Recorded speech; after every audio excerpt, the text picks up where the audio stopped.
So probably about a month ago, maybe a little bit more, I had my middle of the night waking up time where I often explore my own big questions and just kind of see what comes through.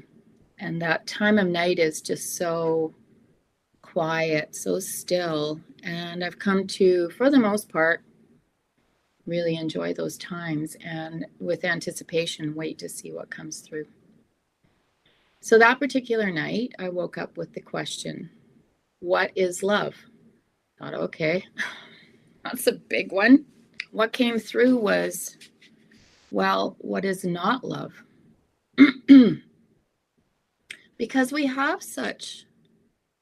all have very strong views of what love is, or at least a lot of questioning even about what love is, that it was almost easier to explore it in that way. What is not love? Jealousy, hate, greed, selfishness, violence. And the list kind of kept going. And then the highlighted piece was separation. What is not love is separation. So when we talk about universal love energy and tapping into that, we need to realize that we're really working outside of our own concepts of love. We also have some pretty strong guidelines about what is unloving and what is loving. So we have all these acceptable things, like if somebody's being shitty to me, I'm going to withhold.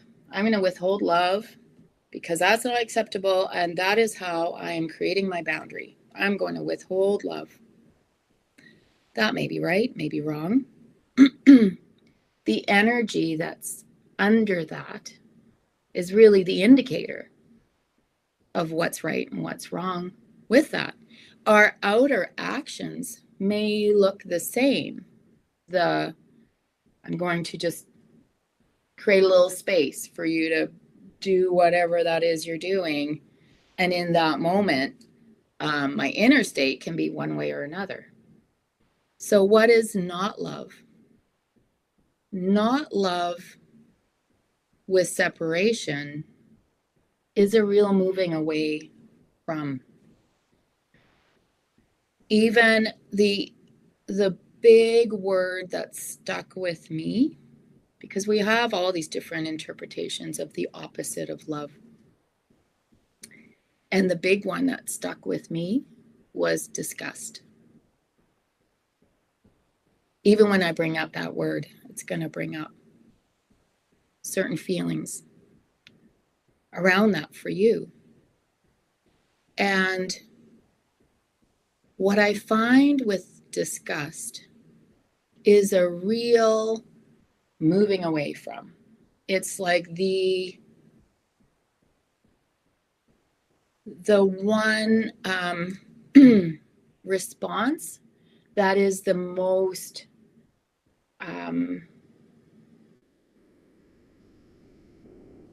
separate. Even in hate, we often see that has an element of wanting or drawing or being in connection with that person, a real interaction, a still energetic tie to that person or to that group or to whatever that is that's generating that hate response. But disgust is an incredible, and repulsion, it's an incredible pushing away from. And when I see the opposite to love, that is what comes to encapsulate that inner stance and that inner movement the most, is that word.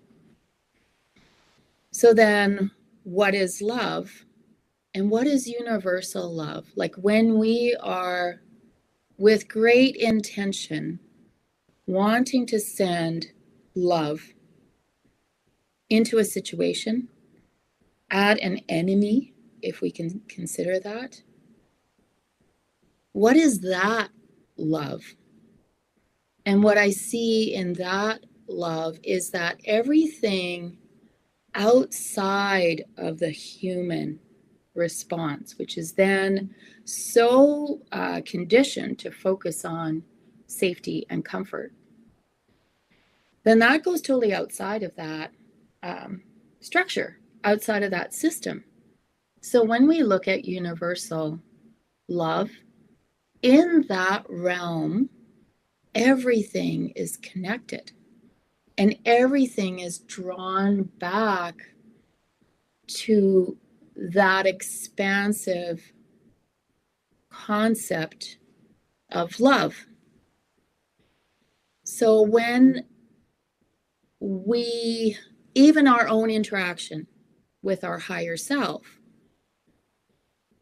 when we're drawn to the expansion that we've become, when we're drawn into a situation where in the past we would have said, oh no, I can't do that.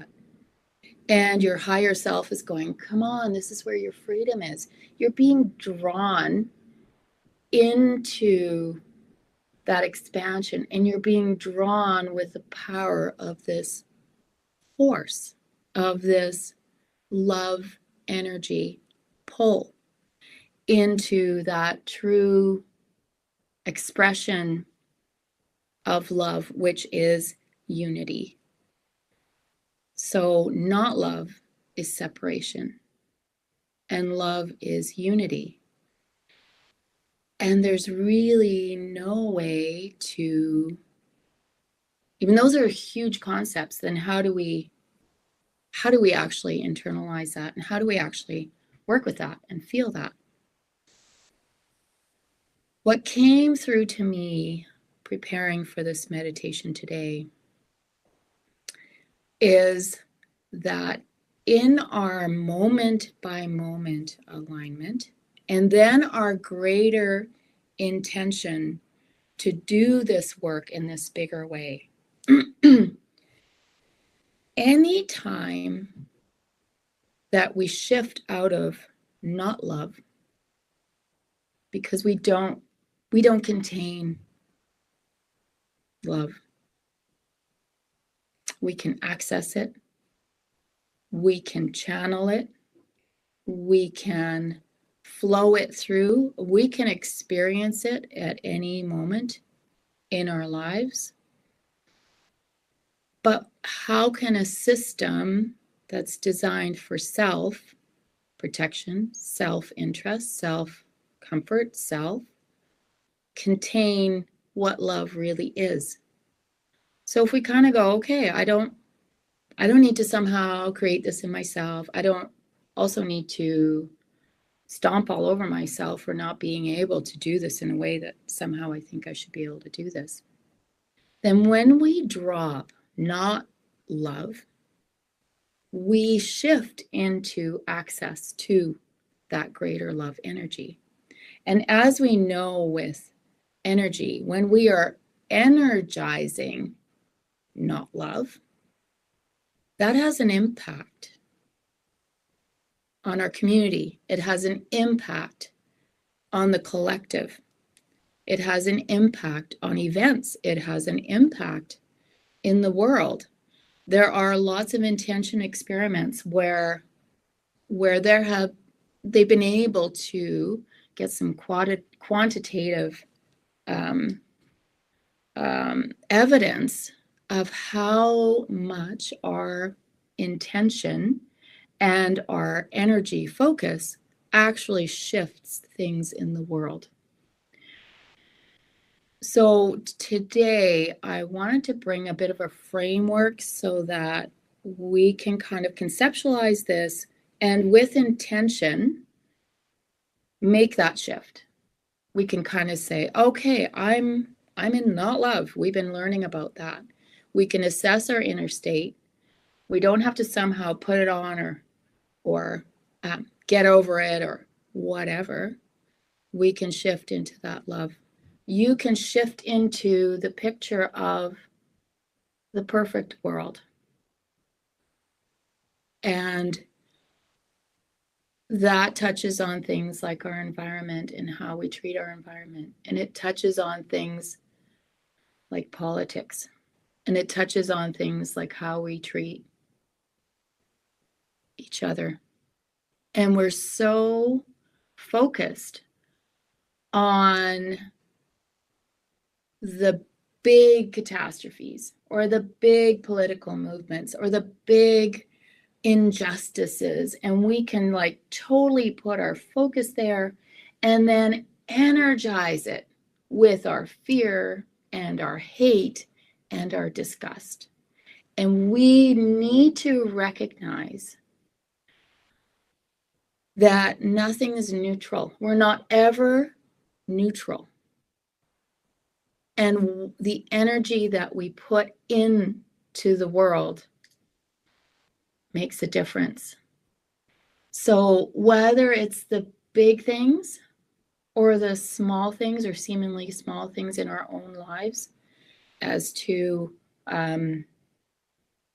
local events or even in your own life, immediate relationships, or even that grumpy guy at the grocery store who you smiled at and didn't smile back. No matter how big or how small, that shift in our energy will be adding to the collective. So if the collective is really energized in certain areas in a negative way, our shift internally of that same negative reaction that we may have gotten conditioned to will then dissipate some of that energy here and amplify some of the energy on the other side.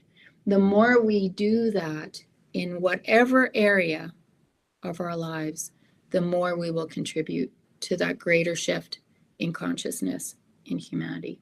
Because we often do this. We have all this negative stuff going on. We're just going to go, well, that doesn't really matter. We're going to shift into this outer focus and have all this stuff happen out here. And we need to know that this affects that. And we can't have the one without the other. And we see a lot of failure is probably the wrong word, but we have a lot of people feeling like they're failing in their consciousness experiences.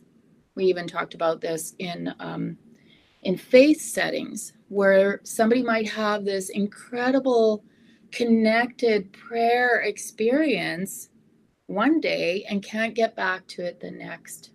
And it all has to do with our inner alignment and our inner state of being. So as I bring up these images, you may have the opposite response come up. And I think that's really important to highlight here. So if I say, if I paint a picture of a most beautiful environment and we are all working collectively in honor of that environment and all these different things, and what comes up for you is deep sadness.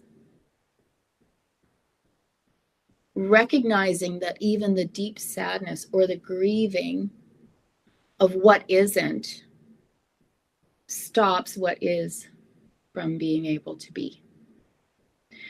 If I paint a picture of a world where we all embrace and love each other with that true unconditional love, and you have anger come up for what is not happening, let that go. And I will guide you somewhat, but as you're all used to doing this work, and I'm hoping anybody joining will have been exposed to this work, as we let it up, we can go, no, okay, no. I need to shift. I need to shift out of that. I'm just going to let that go. No, that's just a conditioning. Let it go and let the love come. And as we let go, we receive. As we release contraction, we naturally step into expansion. It is our natural state to be in this expanded space where we are receiving unconditional love. If we're not feeling it, we are here. If we're looking at that guy on TV and going, oh, and I'm justified because that's not right, and you can hear and you can feel the energy of that come up, you are contributing to the energy that's keeping that going. And you are not in a love receiving space. You are in a disempowered state in that moment. You have then given your empowerment to a situation that then you're contributing to the negativity of. It really doesn't make any sense once you really understand who you are.